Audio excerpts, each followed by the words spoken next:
بچه‌ها چطورین؟ آدم حالتون خوب باشه. خوش اومدین به یک ویدیو دیگه. ویدیومو از این قراره که یه سری مشخصات از خودم، یه سری چیزایی که دوست دارم دوست ندارم، اهل کجا هستم اهل کجا نیستم، اینا رو قراره بهتون بگم. قبل اینکه بریم ویدیو رو شروع کنیم لایک سابسکرایب یادتون نره، زنگوله بغلش هم حتما بزنین. همین دیگه. اون دوتا پیجی هم که توی ویدیو قبلی بهتون گفتم و میام اینورتر دقیقا برم اونور. این گوشه دوتاشو وای افتادم. دوتا پیجا رو بذار، حتی سه تا پیج هم بذارشون. حتما بچه اونا رو صاف کنید. بریم که به سوالای شما نه، یه سری سوالا در مورد خودم جواب بدیم.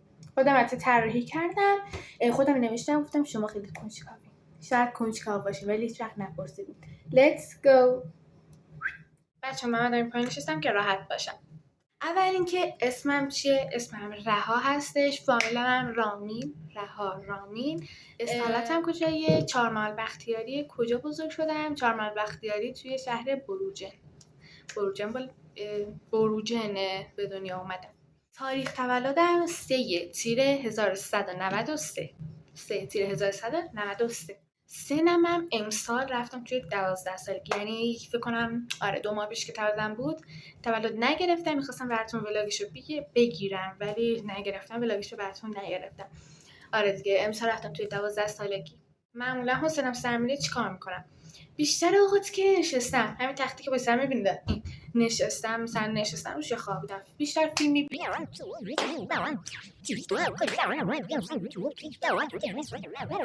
یوتیوب، تیک تاک میرم، تو ایتا، روبیکا، سر به گروه هامون میزنم و کانالامو میزنم و اینا.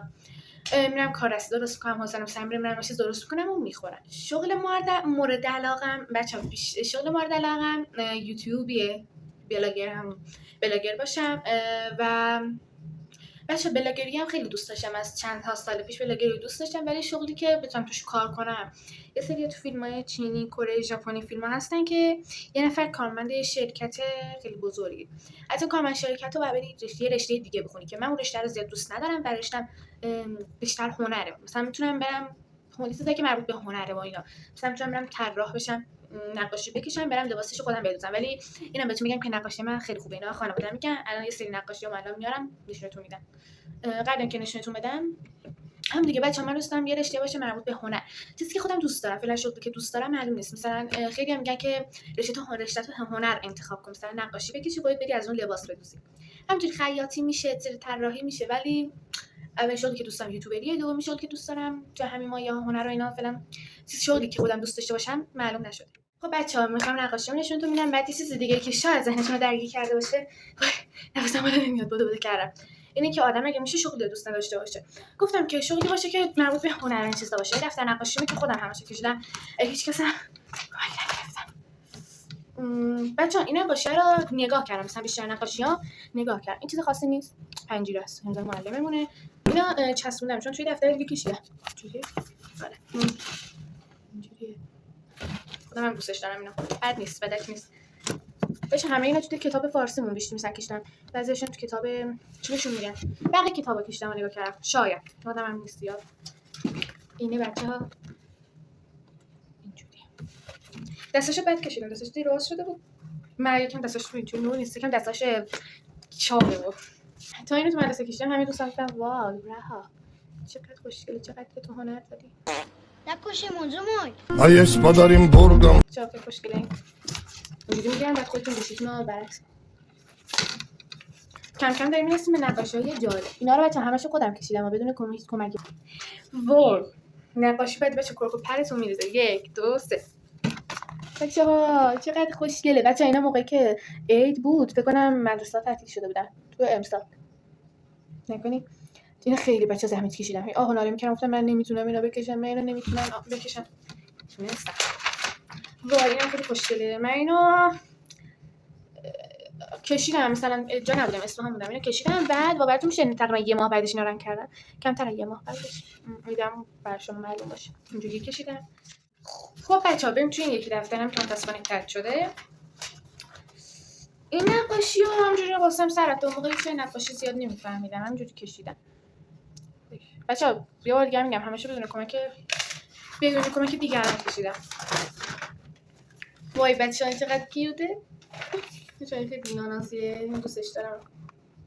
اصلا موهاش این قسمت ها خوشگله. نقاشی بعدی بچه‌ها اینه. می‌بینید دماغش یکم بد شده با لبش زناره پلنگان ترشی داره. نقاشی بعدی هم کلاه BTS. بچه‌ها راست یکم شغلم میدونید چی بود؟ اونایی که تو کره آرزو داشتن برام اتفاق بیفته که برن از اینا که میرن اعضای BTS رو میکاپ میکنن. بهشون میگم همون فکر کنم میکاپ آرتیست بشید که آره. کارم میکاپ آرتیست بشن ولی اینجا نه تو کره که بتونن حداقل اعضای BTS میکاپ آرتیست بشن ولی فقط اعضای BTS رو میکاپ میکنن. نکنین بچه‌ها نقاشی میدم نور باشه.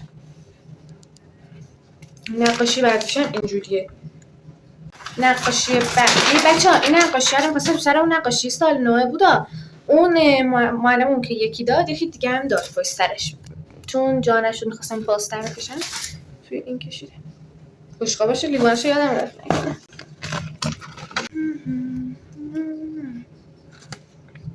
بچه‌ها نگاه چقدر خوشگله. بچه‌ها همش یه آهنگ BTS تو ذهنم تکرار میشه. گوش کنیم. I just swim, wanna fall in love your skin, swim. آره بچه‌ها همین آهنگ BTS تو ذهنم تکرار میشه.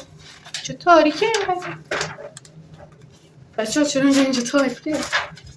و بچه‌ها نقاشی که کشیدم خواستم با فکر کنم مثلا تو فیلم اهریمن من دیده باشین همون شیطان من زنه بود توش دودوهی. آره می‌خواستم اونو بکشم. وای قیافش رو نگاه کنیم بچه‌ها. مخصوصا دماغ و لبش خیلی بد شد.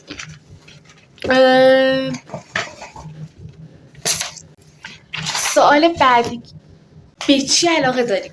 به چی علاقه داری که گفتم همون هنر و کار دستی و اینا مثلا چیزایی که تو یوتیوب تیک تاک و اینا میبینم دوست دارم اونا رو درست کنم. آره اونا دوست دارم درست کنم. غذای مورد علاقه‌ام بچه من یه مدت خیلی طولانی فسنجون دوست داشتم ولی چون یه جا نمیدونم مامان جونم فکر کنم درست کرده بود. آره مامان جونم درست کرده بود خوردم زبونم به خاطر گردوهاش یه جوری شد. بعد که از موقع زده شدم. البته همه فسنجون اینجوری نیستن. هنوزم فسنجون دوست دارم ولی غذا فست فود زیاد دوست ندارم. خوشمزه ولی کالری خیلی داره. پس نتیجه نهایی اینه که فسنجون هنوز دوست دارم و سالاد ماکارونی و اینا. یه غذای دیگه هم فکر کنم خوشمزه باشه برنج بود. خب بعد توش خورشش کلم و این چیزا بود. فکر کنم خوشمزه به نظر میومد. دیدم نخوردم. سرگرمی مورد علاقه همون گوشی کار دستی ساختنه مثلا میبینم. و بچه‌ها میدونید چیز وای نمیتونم درست حرف بزنم. یکی از عادتهای بد من چیه؟ یا میخوام کار دستی درست کنم یا میخوام ورزش کنم یا میخوام درس بنویسم مشق بنویسم. هر کاری میخوام کنم گوشی باید جلوم باشه و در حال یه فیلم دیدن باشم. اصلا نمیتونم مثلا بدون گوشی نمیتونم مثلا میخوام یه کاری انجام بدم ولی فیلم نبینم. نمیتونم باید حتما یه فیلم ببینم. سال آخر آرزوم چیه؟ بچه آرزومه که شما بیشتر 1000 تایم کنین 2000 تایم کنین 100k بشن 50k بشن و آرزومه که همیشه شما سلامت باشین. یکی آرزوام دیگه کد نگفته بود دیگه یه آرزو بگو که زودتر گوشیمو بتونم براتون عوض کنم و فیلم‌های با کیفیت بالاتری بگیرم. مثلا این کیفیتش خوبه با اینجوری خوبه حالی شد. آرزومه که همیشه خوشحال و شاد و خندون باشیم. همین دیگه. یه بار دیگه هم میگم پیجام اونجا میام خودتون میدونید بعد چیکار کنید دیگه. مهمترینش میدونید کدومه؟ این مهمترینشه. زودتر صاف کنین که 1000 تایپ بشن. امیدوارم خوشتون اومده باشه تا یه ویدیوی دیگه با من و داداشم که اگه اومد تو ویدیوه. خدافظ.